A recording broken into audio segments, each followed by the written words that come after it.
I'm Leo, and I'm excited to talk about today's topic. Hi everyone, I'm Gwen. It's great to be here again, ready to share some thoughts with you all. So Gwen, do you know why today's episode is going to be great? Let me guess. Because you're hosting it? Exactly. And because we're talking about something very important, overcoming the fear of speaking English. That's true. Many people are scared to speak English because they are afraid of making mistakes. I used to feel the same way, but then I realized even superheroes make mistakes. Are you saying you're a superhero, Leo? Well, my mom says I am. That's sweet, Leo. But seriously, making mistakes is a natural part of learning. Absolutely. And today, we're going to help our listeners turn their fear into motivation. Ready, Gwen? Ready as always, Leo. Let's get started.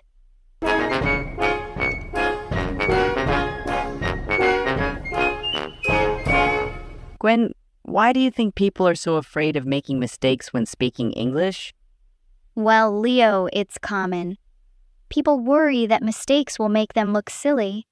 That's true. I remember when I started learning English, I was scared of saying something wrong. Exactly. This fear can stop people from practicing, which is the best way to improve. So, how can we help our listeners overcome this fear? First, understand that making mistakes is normal. No one speaks perfectly from the start. Right. Even babies make mistakes when they're learning to talk.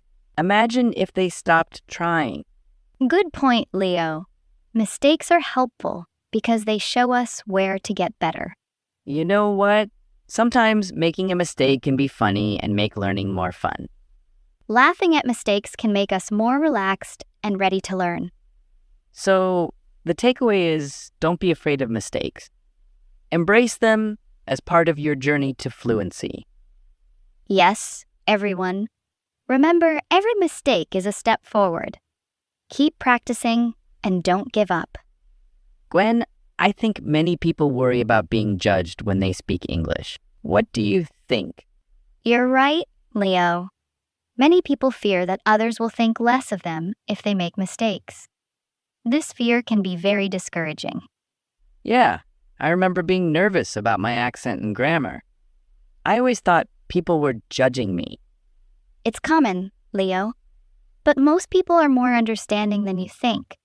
Many appreciate the effort you're making to speak their language. That makes sense. We are often our own worst critics. To build confidence, focus on your progress, not just perfection. Celebrate small wins and improvements. Right, Gwen. Also, surrounding yourself with supportive people helps. They provide positive feedback and encouragement. Don't forget, it's okay to make mistakes. Everyone makes mistakes. It's natural in learning and growing. So true. Speaking another language is a skill, and like any skill, it takes time and practice to improve. The more you practice, the more confident you become. Keep pushing yourself and don't let fear of judgment hold you back. Gwen, another challenge is the lack of opportunity to practice speaking English. What do you think? You're right, Leo. Without regular practice, fear and anxiety build up. It's crucial to find or create opportunities to practice. I remember when I started learning, I was too shy to speak because I didn't have many chances to practice. Practice builds confidence and reduces fear. The more you use a language, the more natural it becomes. So, what can people do to create more practice opportunities? There are several strategies. Joining a language club or group is a great way to practice regularly. You can also find language exchange partners. I've heard of language exchange apps where you can talk to native speakers. That sounds good. Yes, those apps are useful. They allow you to practice speaking with native speakers from all over the world. What about online communities? Are they helpful too? Definitely. Online communities and forums provide a supportive environment where you can practice writing and speaking in English. Another good way is to practice with friends or family members who are also learning English. Great point, Leo. Practicing with people you know makes you feel more comfortable and less anxious. So the key is to keep looking for opportunities to practice, right? Absolutely. Don't wait for opportunities, create them. Afraid, meaning feeling fear or anxiety. Example, people are often afraid of making mistakes when speaking English. Practice, meaning repeated exercise in or performance of an activity or skill to acquire or maintain proficiency in it. Example, practicing every day can help you become more confident in speaking English. Improve, meaning to make or become better. Example, making mistakes is a natural part of learning and improving. Confident, meaning feeling or showing certainty about something. Example, the more you practice, the more confident you become. Opportunity, meaning a set of circumstances that makes it possible to do something. Example, it's important to find or create opportunities to practice speaking English. Gwen, I've noticed many people feel pressure to speak perfect English. Why do you think that is? It's common, Leo. Many people think they must speak perfectly to be understood or respected. This pressure can make speaking harder. That makes sense. When I started learning, I was so worried about making mistakes that I became more nervous. The fear of not being perfect can hold us back. It's important to remember that mistakes are natural when learning. So, what can we do to reduce this pressure and set realistic goals? One good way is to focus on progress, not perfection. Celebrate small victories and improvements instead of expecting perfection from the start. I like that idea. Maybe we can break down our goals into smaller, manageable steps. Absolutely, Leo. Setting small goals helps build confidence. For example, start with short conversations or practice specific phrases. I practiced ordering food in English at restaurants. It was a small goal, but it helped me feel comfortable speaking. That's a great example. Real-life practice in small situations is very helpful. And we should be kind to ourselves when we make mistakes, right? Definitely. Self-kindness is key. Remind yourself that everyone makes mistakes and that each one is a chance to learn. Thanks, Gwen. That really helps put things into perspective. You're welcome, Leo. Remember, the goal is communication, not perfection. Keep practicing and you'll improve. Gwen, shyness can really make the fear of speaking English even worse, don't you think? That's right, Leo. When you're shy, it's easy to worry about being judged or making mistakes, which can make speaking harder.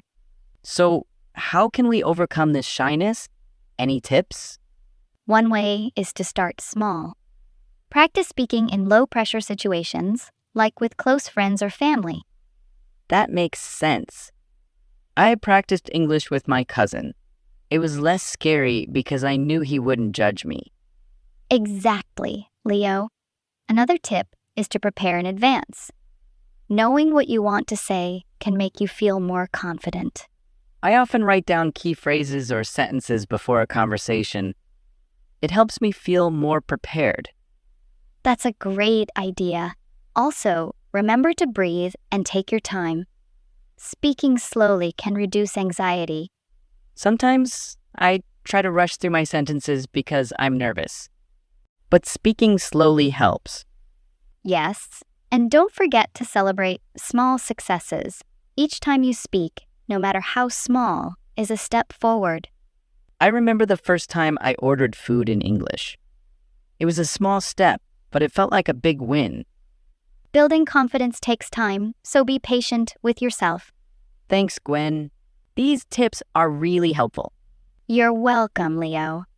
Just keep practicing and remember that everyone feels shy sometimes.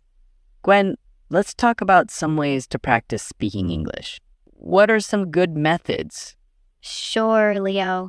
One good way is to join language clubs. These clubs give you a place to practice speaking with others. I agree. I joined a language club, and it was a great way to meet people and practice speaking regularly. Another good way is to use chat apps to talk with friends. Apps like WhatsApp or Skype are very helpful. Yes, I use Skype to practice English with friends from other countries. It's easy and fun. Also, try to find native speakers to practice with. They can give you quick feedback and help with pronunciation. I practiced with a native speaker I met online. It really improved my speaking skills. Exactly, Leo. It's also good to set goals for your practice. For example, focus on improving your vocabulary or pronunciation in each session. That's a good point. I used to set goals like learning 5 new words or practicing a sound. Another tip is to use online resources like language learning websites or apps. Many have speaking exercises and activities. I love using apps like Duolingo. They make learning fun and interactive. Finally, don't forget to be consistent. Practice regularly, even if it's just for a few minutes each day. Consistency is key. Absolutely. I practice English every day, even if it's just for a short time. That's great, Leo. With these ways, anyone can improve their speaking skills and become more confident. Thanks for the tips, Gwen. I'm sure our listeners will find them very helpful. Gwen, I think it's important to celebrate small successes when learning English. What do you think? Absolutely, Leo. Celebrating small successes builds self-esteem and confidence. It's a great way to stay motivated. Yes, like when you complete a simple sentence, that's worth celebrating, right? Even small achievements like saying a new word correctly or having a short conversation should be noticed. So, how can we celebrate these small successes? Any ideas? One way is to keep a journal of your progress. Write down every new word you learn and every conversation you have. That's a great idea. It's like keeping a record of your achievements. Yes, and you can reward yourself. Maybe treat yourself to something nice when you reach a goal. I love that. It's like giving yourself a pat on the back for a job well done. And don't forget to share your successes with friends and family. They can give more encouragement and support. Let's keep celebrating our progress and stay motivated. Perfect. Meaning having everything needed as good as possible. Example, people think they must speak perfect English to be understood. Mistakes, meaning something you do that is wrong. Example, people worry that mistakes will make them look silly. Confidence, meaning the feeling that you can trust yourself or someone else. Example, setting small goals helps build confidence. Celebrate, meaning to do something fun to show you are happy about something good. Example, celebrating small successes makes you feel good and builds confidence. Well, I think we've covered some great points today. It's been a great session, and I hope our listeners feel inspired and motivated. And remember, everyone, celebrating small wins is key to building confidence and staying motivated. Yes, take each step one at a time and enjoy your progress.